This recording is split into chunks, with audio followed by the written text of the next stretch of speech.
You were going to be greeted by President Obama. And I remember you talking about how struck you were by his empathy and compassion.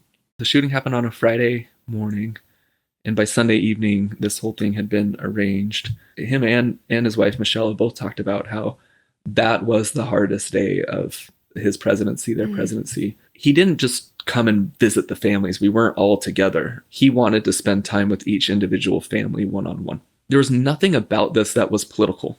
The only thing I felt from him was, I'm a dad and I have daughters, and you're a dad and you have daughters. I want to support you.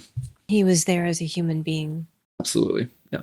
As parents, we make these promises to our kids, like, I'm never going to let anything happen to you. Something like this happens and you realize, like, I wasn't what I promised. I grew up in a very shame-based culture. And so I just carried a lot of shame. Like I failed. I let her down. Like, I didn't know what kind of dad I was anymore. I had this concept of who I was as a father before. And this shook everything in my world. And I was really struggling to even understand how I fit into this role of fatherhood. But that experience with him really kind of brought that back to me. I think he was showing that, giving me an idea of like what a real leader does.